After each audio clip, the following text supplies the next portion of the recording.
Forget about it. Forget about it. It's the Lingus Show back again for your WWE rundown, and this is your Monday Night Raw. We already went through SmackDown. That'll be on this feed as well. You probably heard that one first. And we go through everything that happens, and us moving to the Believe Network at the start of the month. Doesn't mean you guys got to change anything. It'll still be on your feed that you already subscribed this to. It just means more good shit for us. A bigger fucking network with more ears, and that's due to Smoking Joe Faust on the Creative Control Network. He goes, fuck, it's the number 2 show.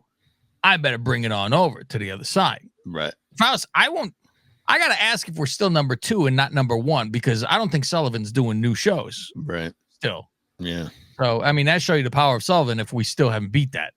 Yeah, no kidding. And there are old fucking shows that are taped in a fucking gymnasium. Is he running best ofs? What are they doing? Yeah, it's not even best of. It's like him on other shows. Like it's Shane Douglas. That was the one thing I heard. It was Shane Douglas interviewing him from 100 years ago stuff. Back in the Crockett, fuck. Yeah. And the audio was horrific. It was a phone in a fucking bathroom. And so you're like, oh, it's just fucking painful to fucking hear. You know what's painful too is our 34 days of Lingus that is out on the Creative Control Network right now that I just putting out 7 of them leading into the new SummerSlam. So it's the 7 days of Lingus and it's all the SummerSlams. The difference in the fucking microphone sounds, it's like it was 2020, Faust, didn't it sound like 4 years ago. It was during COVID. I'm annoyed by it. Yeah, I'm annoyed by it. And I'm like, fuck, man.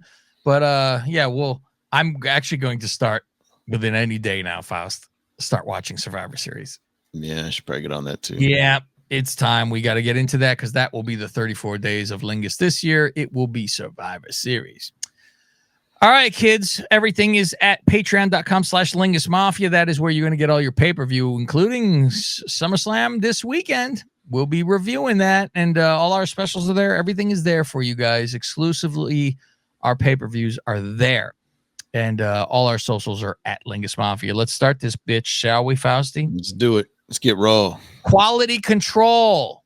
Oh, quality control. Faust, what happened when the Italians threw a guy in the fucking trunk on NXT and drove away? Remember that? We bring it up all the fucking time.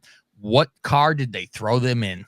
Oh, it's like a Japanese car or something. It was fucking like a Corolla. Yeah. Right? And we said, what the fuck? They don't have a Cadillac? Right. Faust, Gunther pulls up in a fucking Suburban. You know what? I didn't even catch that. That is. And I said, "Where's your Mercedes Benz, sir?" Little shit. If he just they would have been like renting that for two people to notice these assholes on the Lingus. Come on. Yeah, and so everybody arrives. Now we see first thing in the fucking show, and I said, "Whoa, they're starting it with a fucking bang, Faust." First thing is Seth transition Rollins goes to the ring. Dressed in all Danny Davis stripes. He gets in the ring. He calls out Punk. Whenever he comes out and he's wearing these ridiculous things, I just think of Chappelle Show. Charlie Murphy. You know where you got them outfit at? Oh, sure as hell was at the men's department. Puffy shoulders with a nice tight neck thing where I always go, oh, I'd double chin that fucker out if I had to squeeze into that. Those boots that can't be comfortable. The boots are fucking, they go, oh, and Cole goes, striped boots. And they go, and McAfee goes, it's fucking zebra. Fucking stripes. He calls out Punk, calls out Drew. This nonsense for an excuse for all of them to be in a ring for a segment, because what the fuck instructions are you fucking saying here? Exactly. Cole mentions the tweet that Drew had. Oh, I like that. Pop. I did. I popped from the past. People don't know. Drew took a picture with Jungle Boy, Jack off Jack, and then deleted it. They go, oh, which I really think the delete was on purpose too.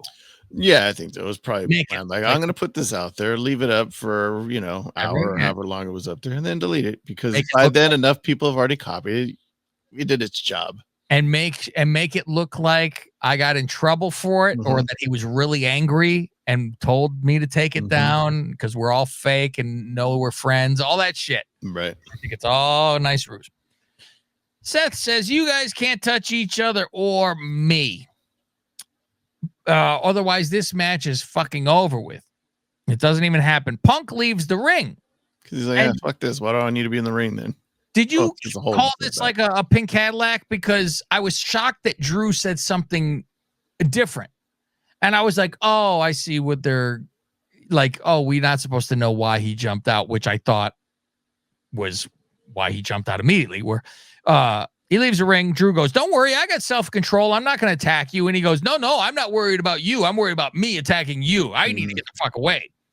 So I was like, yeah, it made sense. He's like, I can't be around this because I'm going to attack somebody. Drew tries to kiss Seth's ass. We both hate this fucker, Punk.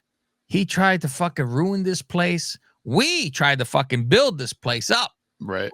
And do something here. We can't allow this to happen.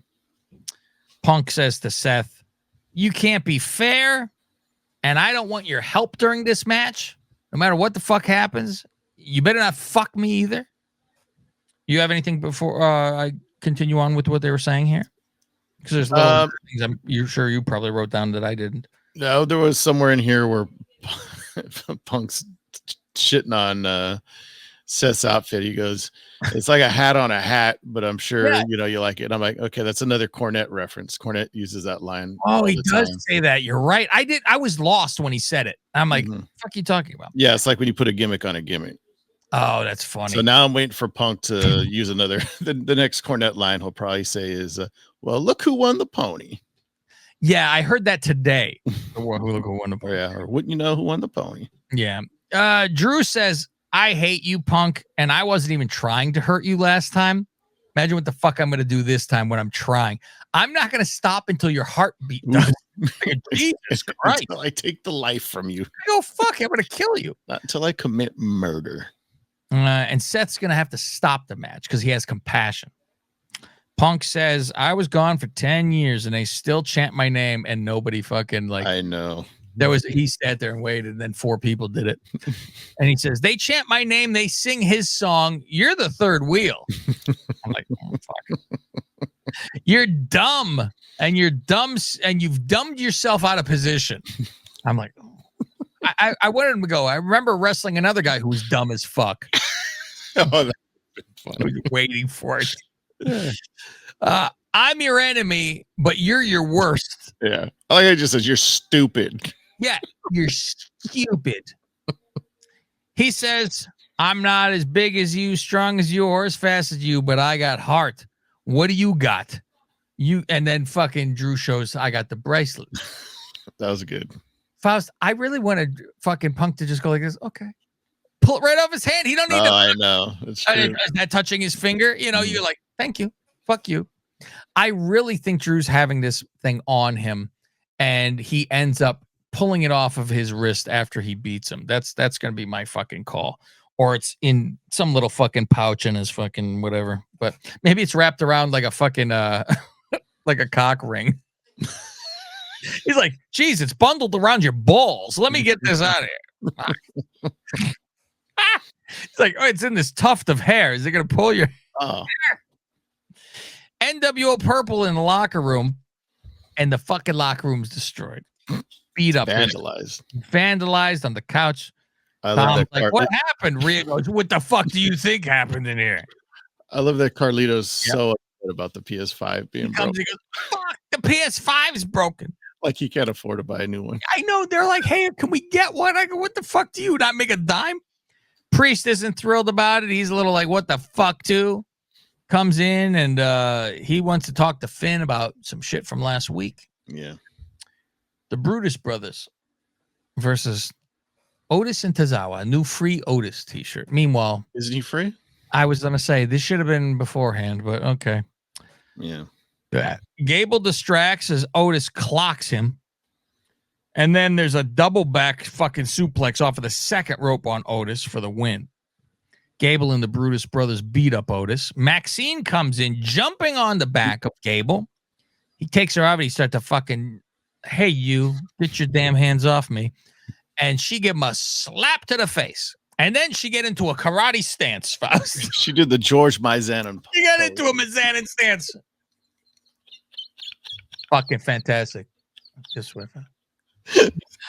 Oh, fuck. And so now they're like, all right, well, now let's just kick her ass. Yeah. Lights fucking go off, and now you got Dexter, Gacy, and Rowan showing up, walking to the ring, and they're in full regalia. Mm-hmm. I like they didn't take their time. They actually at least walked with a decent amount of speed. Decent enough. When they knew they had to do something, you walk. Right. Nikki flying crossbody. You not Nikki flying crossbody off the top rope.